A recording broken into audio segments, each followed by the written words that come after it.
1, 0. Welcome to Tech Mzansi, the podcast powering South African medical device innovation, brought to you by MDMSA. Welcome back to Tech Mzansi. Innovation, as we know, often stems from a simple yet profound need. And in today's episode, we're diving into a solution designed to bring comfort and confidence where it's needed most. We're talking about the Easy Squeezy device and Impulse Biomedical. Joining us to share the remarkable journey behind this invention is its visionary creator, Mr. Gokul Nair. Get ready to hear how a simple idea can truly make a world of difference in patient care. Let's meet Good day, Mr. everyone, Nair. and welcome to the second episode of Mzansi MedTech. I'm Tracy Moonsamy, and it is my absolute pleasure to be introducing you to and chatting to Gokul Nair of Impulse Biomedical. And just a little bit about Impulse, and I'll introduce this, and I'm sure Gokul's got his story to tell, but I'm just so impressed by a South African business that is patient-led and is driving healthcare innovation. My personal ethos is leave it better than you found it, and now I have found two individuals who inspire me with a desire to take products to the people. So without further ado, Gokul Nair, thank you so much for joining us. Such a pleasure to meet with you, and it's been such an exciting journey just preparing for this and learning about your products and your business. So maybe tell us a little bit about yourself, where you're from, a little bit about your company, and I think something you do really well. Tell us about your purpose and your vision. Okay, sounds good. Well, first of all, I just want to say it's such an honor to be part of this podcast. I think there's a lot of really awesome medical device innovation and manufacturing that happens in our country and our continent. So having the pleasure of speaking about it, especially by a South African-led group, is really incredible. So I just want to start off by saying that, and thank you, Tracy, for your time as well. My name is Gokul. I'm one of the co-founders here at Impulse Biomedical, along with my co-founder, Giancarlo Bierkes. We started the company back in 2017. So the kind of story is we were both doing our masters in biomedical engineering, and part of our masters was to talk to various doctors and patients around some of the healthcare needs and what was going on. So we were writing up our thesis, and I'll never forget this. Giancarlo was in this scenario where he could not stand because there was a lot of pain because he was writing for so long. He could not sit because there was a lot of pain. And so he was basically kneeling on his chair while writing his thesis. So this like kind of late evenings, we started talking about what are we doing? We're writing a master's, linked to medical devices, and we need to make sure this kind of gets to market and makes an impact. So that's kind of how the company started back in 2017. But as a company in general, we're a company that develops medical devices, and our dream or vision is to break barriers of access, based out of Cape Town in South Africa, a suburb called Woodstock. It's been an awesome journey, and I'm very excited to share more about it today. So I can see how your personal background has shaped your desire to innovate and make new products and make changes in medical technology engineering. But could you tell me a little bit about how your personal leadership style has emerged through this process? Okay, so I think what I want to start off by saying is that my parents are teachers, and they taught in the former Transkei area in close to Coffee Bay, and they happen to know the doctors that opened the hospital up for my brother when his arm was broken. So there's a level of privilege in that sense, but the people around us were not so privileged, and the access to healthcare was very limited. So when you're confronted with that, and like I mentioned, it's a very similar story for Giancarlo as well, there's a strong passion for making a difference, of actually doing something. And what happens as a result is that the leadership kind of becomes a lot more solidified, because there is a strong why in why we're doing this. So from the get-go, from 2017, when we started the company or had an idea to start the company, we're talking about the vision. And because it was so deeply entrenched in us, leadership comes easily, because it's not something we're trying to lead. It just almost comes naturally to us. And not that we're great leaders in a broader sense. It's more that we have passion for medical devices, and the team that we have, in a way, also lead us. It's almost a two-way leadership process. We lead them, but they lead us as well. And I think when you dig into your why, that leadership comes a lot easier. And that's how we found that why, and the reason we're able to lead and start a medical device like Impulse. Excellent. So, leadership has so many different elements. One is being courageous. And the other part is that there's a saying that you're only a leader if someone's following you. If not, you're just someone going on a long walk. So talking about someone following you, maybe tell us a little bit more about your team. From what I can see, you're quite a diverse, young, vibrant team. Maybe tell me a little bit about the team and how the team really builds and grows this culture of leaving the world a better place. So I want to start off by saying that our team, so when we started the company, we're both quite young. We're in our mid-20s. And when it comes to medical devices in the pharmaceutical space, it's often slightly older people that are involved in the space. So it was challenging getting in. And our team has always been quite a young team. We have incredible team members. I could literally speak for the next 3 hours about our team members. We have team members like Jason, for example, who is someone that I admire. He started his journey at Impulse about 2 or 3 years ago, and he's someone that works or volunteers in an ambulance. He works as a firefighter, also volunteering. So he cares a lot about making a difference in the world. And he brought that way of thinking into the company in a very strong way. We have people like Kirsten, who has a brilliant mind in how she thinks about developing medical devices. She is able to think end to end around the development, the design. How do we get something to market? How do we manufacture at scale? There's a lot of folks that go into it. We have Munya, Saj, Leanne, Azra, Grant, Lihan, so many team members, Rupam, etc. That all are an integral part of how we work and how we've led a changed company. Thank you so much. I mean, I can see the levels of leadership that you have and how integral your team is. Medical devices are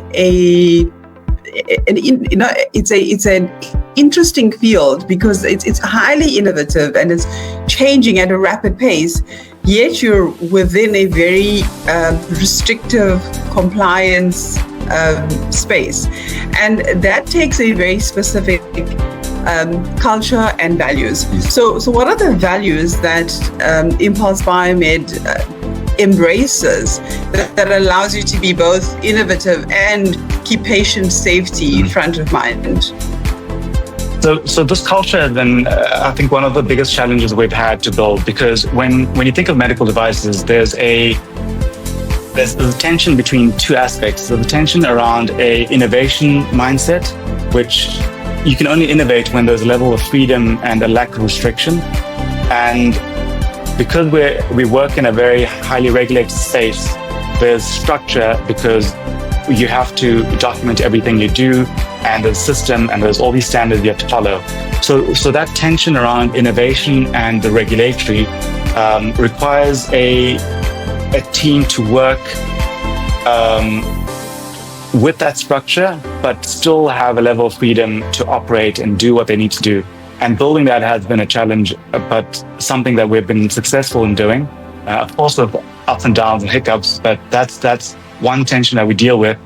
And the other kind of tension that comes when building a company like this is also the tension between funding and profitability versus making a difference. So as a team, especially the young team, I mentioned the team that we have, they want to make a difference. The products that we've built are going to make a difference in people's lives. But we also need to make sure as a company that we're well-funded, profitable, and therefore sustainable. The sort of analogy we use is those airplane demonstrations where you need to wear your mask first before you help and have someone else wear a mask. So we're trying to make sure as a company we're wearing our mask, we can take care of ourselves before we start supporting the world. But our dream and vision, our heart lies in in supporting and changing or making a difference in the world while ensuring that we have a very sustainable company. I love that analogy of wearing a mask and taking care of yourself first. And I think it's an excellent time for you to maybe tell us a little bit about your flagship product and maybe how you came to develop it. All right. So when it comes to the products, we have two flagship products. One is the Easy Squeezy and the other is the ZB Pen. What the Easy Squeezy is a device that's been built for children and elderly patients, but for anyone that struggles to use the asthma inhaler. What we found when we were at the Red Cross Children's Hospital is that most patients struggle, especially children, struggle to use their own asthma inhaler. So if you have your asthma inhaler in front of you by any chance, what we kind of request you to do is take it and try to use your pinky and your thumb to activate it. It's a large amount of force. It's almost impossible to use your asthma inhaler if you're a child because the force required is very large. The second issue that we got confronted with is the stigma when it comes to using an asthma inhaler.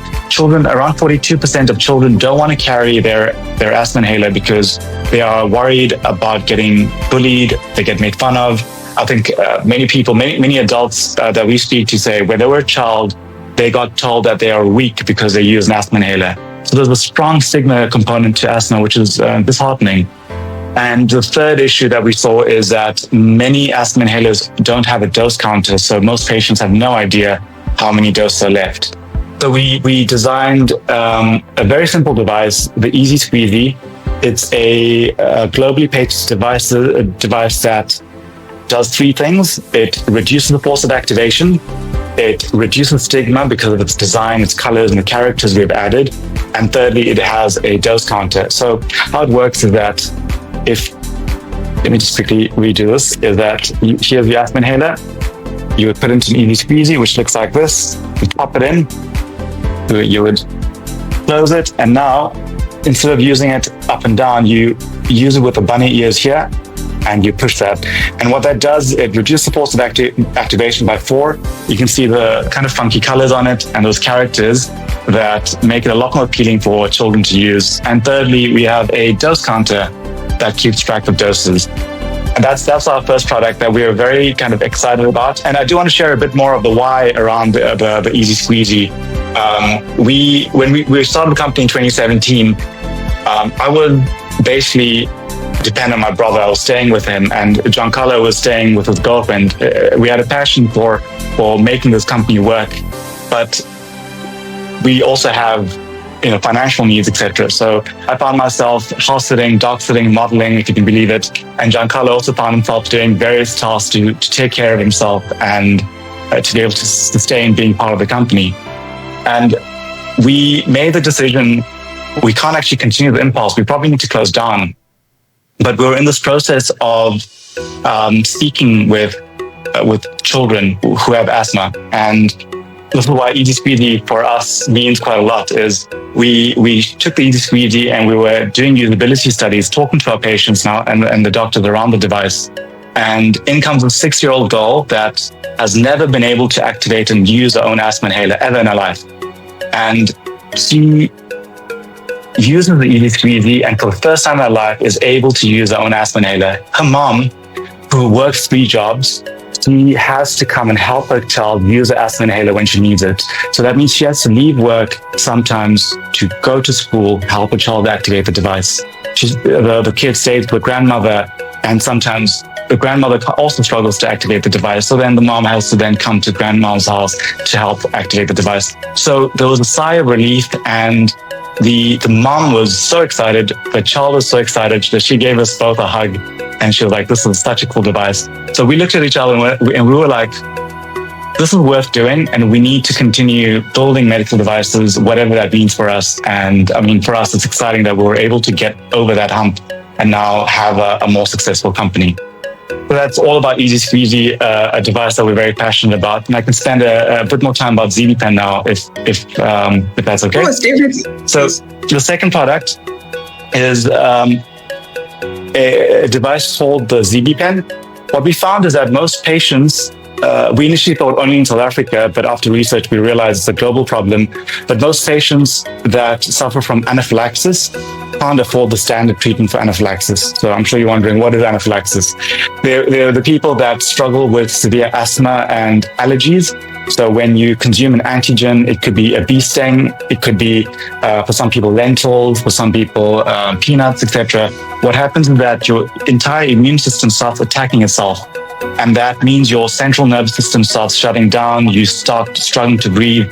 And it's kind of scary. You only have 10 to 15 minutes left to live if you don't get injected by a dose of adrenaline and get yourself to hospital. So the only way to do that in an emergency situation is by injecting yourself with what is called an adrenaline autoinjector. And the only device available in South Africa is called the EpiPen. And it's a device that's manufactured mainly in the USA. And what that means is that by the time it arrives in South Africa, its expiry date has kind of depleted. It's a device that has adrenaline, and adrenaline usually has a shelf life of between 12 and 18 months. So you manufacture it, you ship it. By the time it arrives, you probably lost about 12 months of that. You only have 6 months left. So what often happens is that a patient buys an EpiPen for about 1,800 Rand and then throws it away in 12 months' time or in 6 months' time because it's expired. The second issue that we found is that, so that's kind of linked to cost and expiry. The second issue that we found is that current devices have been built for the average man. And what I mean by that is, if you look at the average man's skin to muscle depth in their thigh, that's where you inject the EpiPen, by the way, or you put it onto your thigh and you inject yourself. The skin to muscle depth is about 15 millimeters, and that's what the needle length for most autoinjectors are built around. But if you look at the average woman, their skin to muscle depth is about 18.2 millimeters. So that means for the average woman, kind of current devices don't reach deep enough into the muscle tissue. And what this often means is that the rate of absorption of adrenaline is severely compromised. Sorry, I know this is getting like a little bit hairy and detailed. So those are kind of another clinical issue that we came about. And the third issue is around safety. People often get confused about where the needle is and where the safety cap is.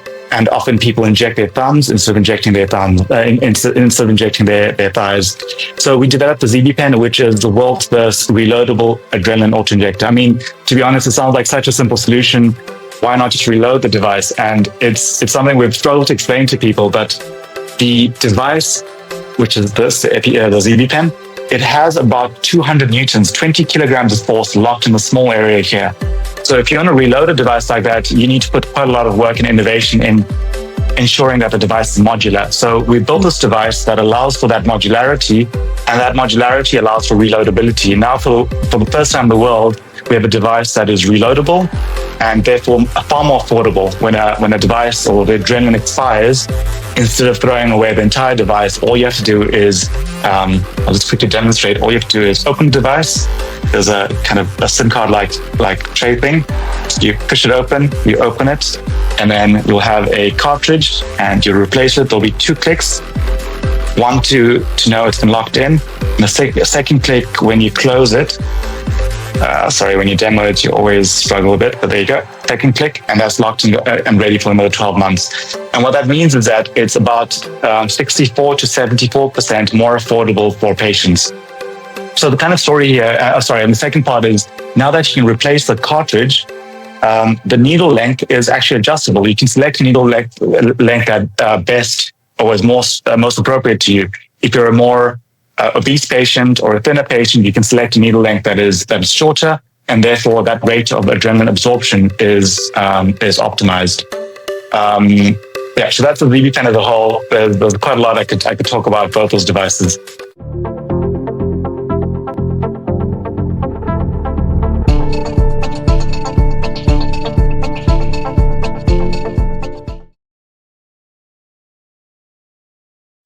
That's really so interesting, and for me, who really don't understand a lot of the technical elements, I know the products.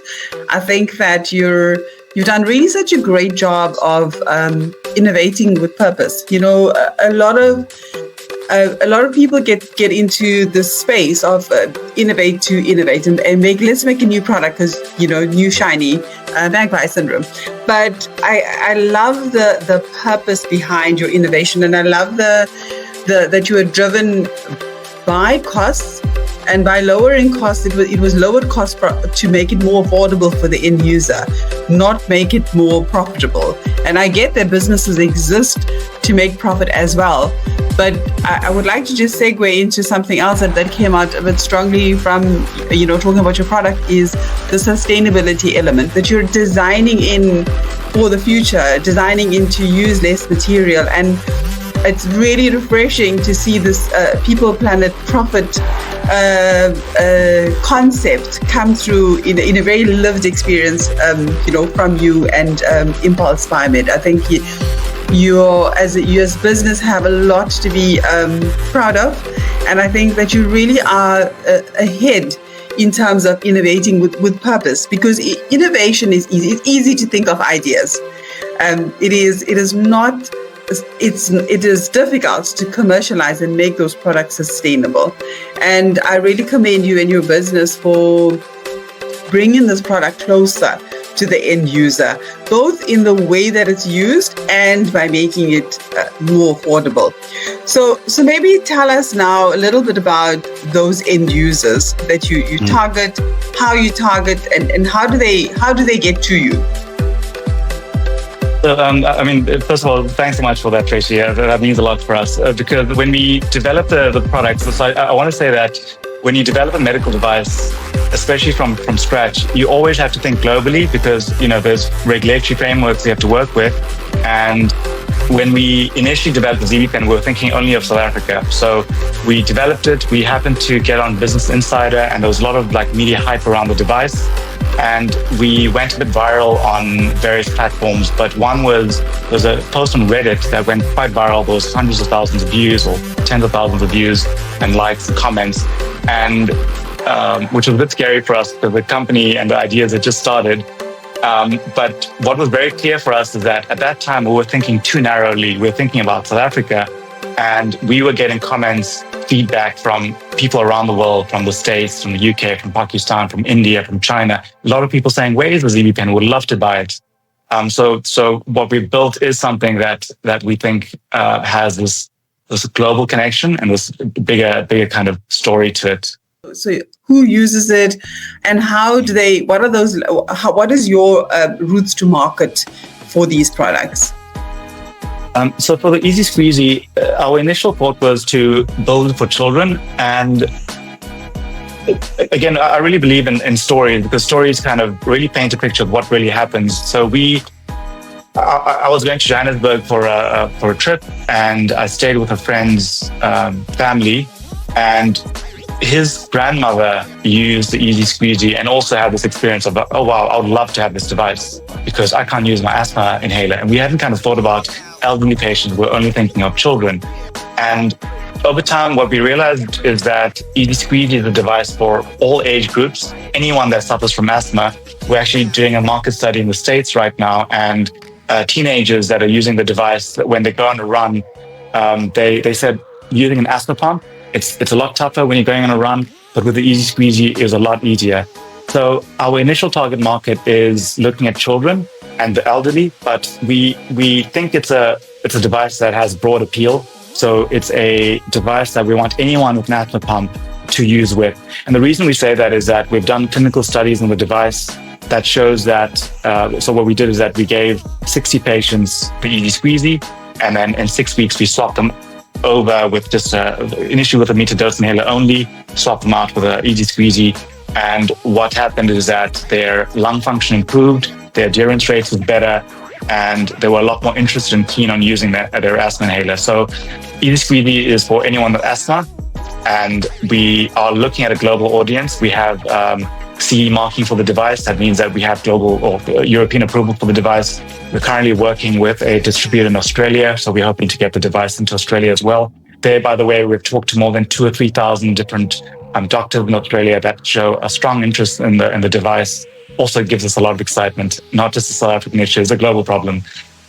When it comes to ZB with Easy Squeezy, I'm sure here you can see it says Broni Booster. That's because Cipla Pharmaceuticals, which is one of the world's largest respiratory companies in the pharma space, they make most of your asthma inhalers and they work in various markets. Cipla South Africa worked with us last year to take the Easy Squeezy. They call it the Broni Booster, and they are launching a campaign to enable kids to use their asthma inhalers more. And for us, this also means quite a lot that a big pharma company would partner with a medical device company like ourselves. And it's given us a level of credibility that's allowed us to scale and talk to bigger partners in various parts of Europe, North America, India, and China. So that's the story of the journey of Easy Squeezy and who it's been built for. The Broni Booster device is a handy, reusable tool that makes using a pressurized inhaler easier for kids. It fits over the inhaler and helps by reducing the effort needed to use it. Here's how to use your Broni Booster device in 6 easy steps. Step 1. Remove tool. Remove the card insert and reset tool completely. Step 2. Open device. Slide the clip at the base of the Wisp Broni Booster to release the back cover. Slide the back cover down. Step 3. Reset counter. Using the reset tool provided, rotate the gear anti-clockwise until the red dot aligns with the arrow below. This will set the starting dose of 200 in the counter window on the front of the Broni Booster device. Step 4. Assemble inhaler. First, place the mouthpiece of the inhaler into the opening in the front cover. Next, press firmly on the top of the inhaler canister until it clicks into place. Step 5. Close device. First, slide the back cover onto the front cover. Second, slide the safety clip forwards. Step 6. Activate. Hold the device upright and squeeze the ears together to release medication. Replace the inhaler once the counter shows the red zone. Broni Booster devices can be reused up to 12 times. For more information, visit broniboosters.com. The ZB pen is for anyone with anaphylaxis, so severe allergies. And I think it's important for me to clear the misconception around anaphylaxis. A lot of people think it's a problem that more developed world markets have. So they say anaphylaxis is something like Europe, North America, and Australia have, but not a problem in Africa.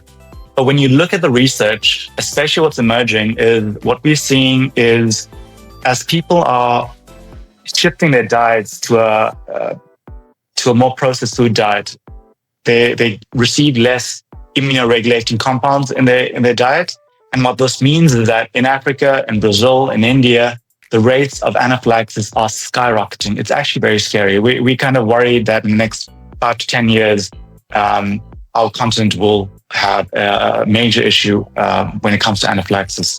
So our short-term market for ZB-Pen is the US and Europe and Australia, because that is a more established market and research around anaphylaxis is well established. So we're able to enter those markets. And once we have generated enough revenue there, we're able to scale the product into Brazil, India, and China. And what's really shocking here is there are no auto-injectors available in any of these markets except for South Africa.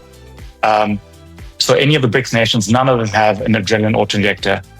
And for us, that's a very scary stat. That means that when someone in Brazil has an anaphylactic episode, what do?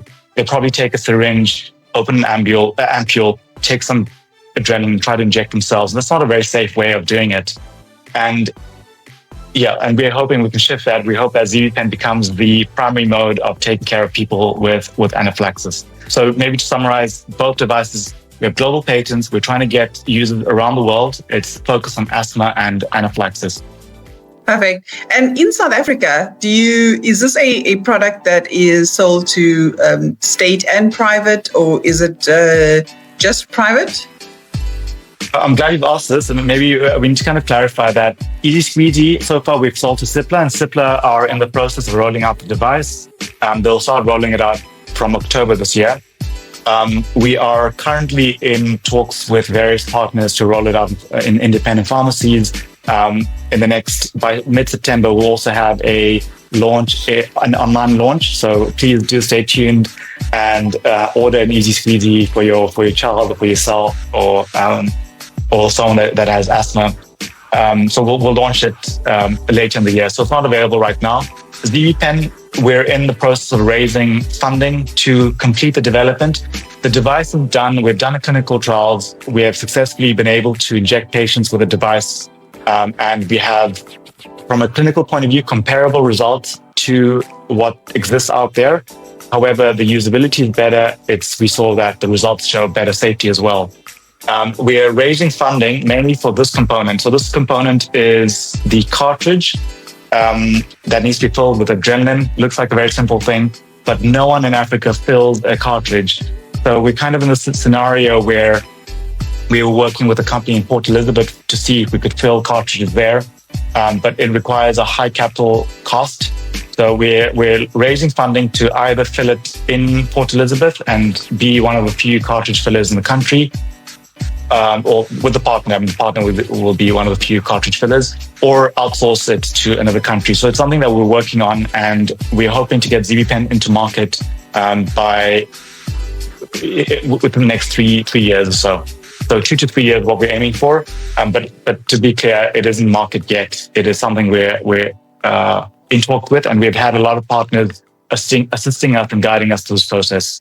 Thank you. And I think, again, an excellent way now to talk about, so I can, from your plan and your next steps, you clearly have a desire to manufacture products locally, work with local suppliers, manufacturers, build it, within that local ecosystem. And I understand there are significant challenges and opportunities, and you often, it's not easy to develop a medical device without the ecosystems that you need. So maybe just talk a little bit through why local manufacturing is important to you and to Impulse Biomed. So there's two components to this. There's the practical component, and then there's it's called the hard component. You want to keep manufacturing in South Africa because it grows the ecosystem, it grows the medical device industry, creates jobs, it's good for the economy. So that's the hard side. You want to make a difference for the continent.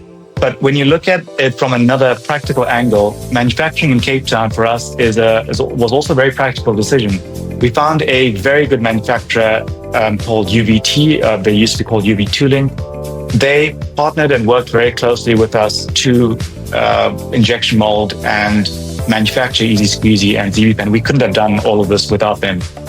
And for us, especially early on in 2018 or so, we got a lot of advice to push our manufacturing to China or to India or to Europe. And the issue that we came across at that time was also very practical in the sense that if you ship those things or we ask someone else to manufacture something that's innovative, you kind of need to go there and almost live in that country for a couple of months, deal with the manufacturers, etc. And but when you have amazing manufacturers like UV Tooling in South Africa, why go all the way where I could just drive over to Killarney Gardens, visit them, see how things are going? So for us, local manufacturing there's a passion to it, but there's also practicality to it that we get to see how our innovation is being built, how it's being molded, what the changes are and what's going on. So that allows us to control the process. And remember, I mentioned the two tensions, that tension of regulation and innovation. For us to be able to successfully, let's call it, deliver on that tension, we need to work with local manufacturers who can work and walk with us through every step of that way. So Gokul, just I love the fact that you're getting closer to your end users and you work on, whilst you manufacture locally, you're thinking global. And tell me a little bit more about your choice to manufacture locally when you've obviously had choices to either import this product or make the product outside of South Africa and then bring it in. So maybe just tell us a little bit about your desire, your drive, and your vision for local manufacturing. So from our end, the reason we went for local manufacturing is twofold. One is a very passion-driven thing. We want to keep manufacturing in South Africa because it's about job creation, it's about the economy, etc. But there's also a very practical element of manufacturing in South Africa. So we work with an incredible company called UV Tooling, or UVT, and they've been part of the process for us. So we did the design development, and we started working with UV Tooling, or UVT, to do the injection molding and to be able to scale the product. So we had the choice of going and outsourcing the product to a Chinese company or to a European company. However, it's very important to realize that because medical device is highly regulated, it's important to control your process very tightly.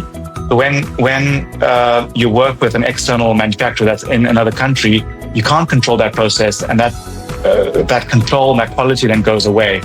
So for us, choosing to manufacture locally is a quality decision. It's also a decision from the heart, but it's also a very practical decision that we can. That's the only way we can do it, so that we can fit the needs of quality, etc. However, there are some complications when you manufacture locally. Not all, like I said, with the adrenaline, we can't find an adrenaline filler in South Africa, which is a bit disheartening. Needles are not made in South Africa, so we have to bring that in from another country. So although we try to keep as much as possible and manufacture in South Africa, there is certain components that we need to import in. And again, because it's a design or a device that's never existed in the world, there's a whole process of designing and tightly controlling every step of the process so that this product gets out there. Perfect. I think you're raising such an interesting and I think a challenge for most manufacturers, and that is they just isn't enough manufactured components in South Africa. So there's a huge desire, and we're building and growing that ecosystem. And maybe the question to you, Impulse and Impulse Biomed, is I understand you make products and you want to get products closer to the end user, but do you see this gap around enabling local manufacturing by developing and innovating within the component space? It's a great question. It's a very sharp question. I think for local manufacturing, especially in the medical devices space, to increase and develop, there's a need for that, I guess, more end-to-end development and manufacturing, because in a way, when something is innovated in a country, you want to work with local partners, like I said, so you can control the process. So when you start there, so in our case, sure, we can't manufacture all components in South Africa, but as we start investing, start generating revenue, we could build those plants or work with local partners or manufacturers to build plants that do those manufacturing in locally. So for example, the cartridge filling, as we said, we can't do in South Africa. We are considering building with a partner, building a small section of a plant to be able to fill cartridges. But if we start generating revenue and profits, we could invest in that company and actually start building that plant up. So buy local, because it's a very practical thing, and it starts developing the entire manufacturing value chain within South Africa. So it's beneficial for all parties. Absolutely. I mean, you're speaking the scalability benefit, and that is exactly what MedTech needs, our ability to scale, because that's how we become more efficient, and we're then able to put a little bit more back into innovation. It's the only way we're going to be able to grow the local industry.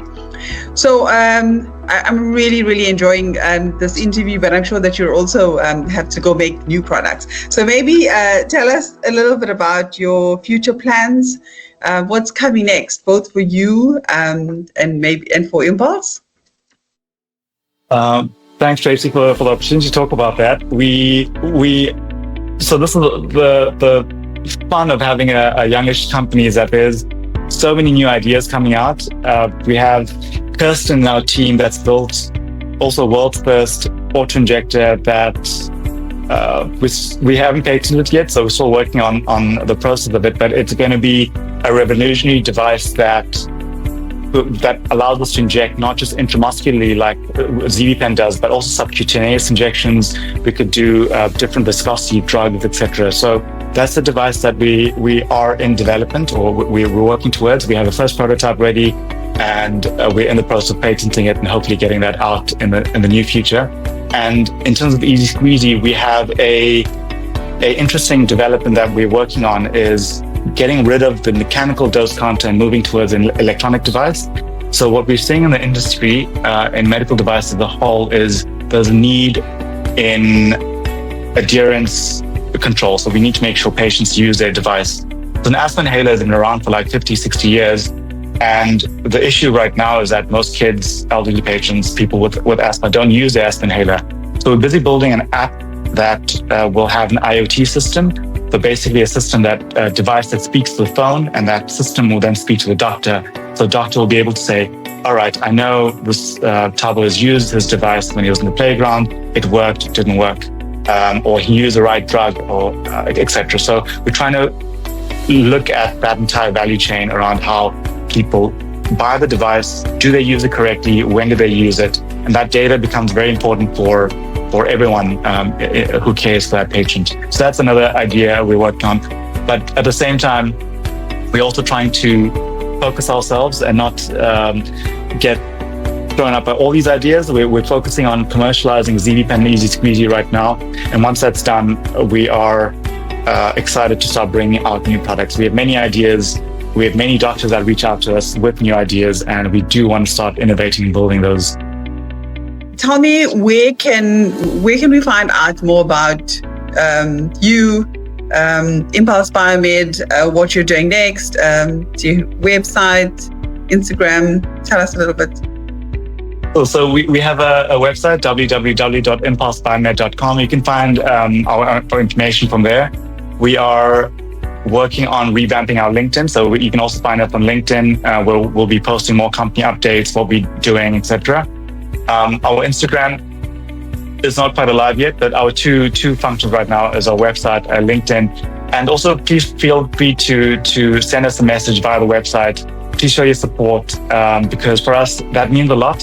It also means a lot to our patients, also our investors and our supporters. When you say, hey, we love your product, we love what you're doing, it really makes a difference for us, because it also inspires the team. When the World Health Organization came, they said they've never met a company that's so young, that's actually so advanced in the sense of being able to stick to the regulations and build innovative technology that's at a global stage.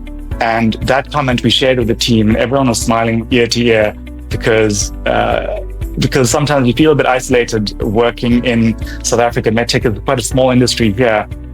So when you get compliments from bigger organizations like the World Health Organization, means a lot. So what I'm asking you is reach out to us, and please show your support. It'll mean a lot to us.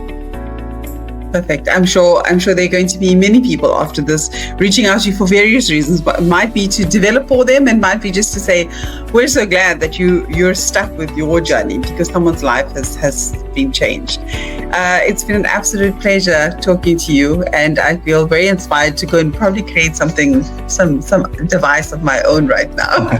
Please do it. We're here to support you as well. Thank you so much. And look, your final parting words, like I said, I think leave it better than you found it, is you guys, your partner has a different saying that you have to have changed the world by doing something. So I think that your heart is in the right place, where you're a growing and thriving local manufacturer who is making huge strides in the innovation space. From both myself, as someone who's very passionate about the industry, MDMSA, really wish you everything of the best, and stay close to us. Give us your updates. We'd love to hear about what's happening next. And we wish you all of the best. Tracy, thank you. Thank you very much for this opportunity. Pleasure. That's all for this episode of Tech Mzansi. We hope you enjoyed our discussion. If you did, please take a moment to like, share, and subscribe to our channel. It really helps us to bring you more great content. And get ready, because you won't want to miss episode 3, where we'll be featuring the incredible insights of Mr. Ashvar Maharaj. showcasing Mr. Sagran Naidu of NH Metals. Keep your eyes peeled for that one.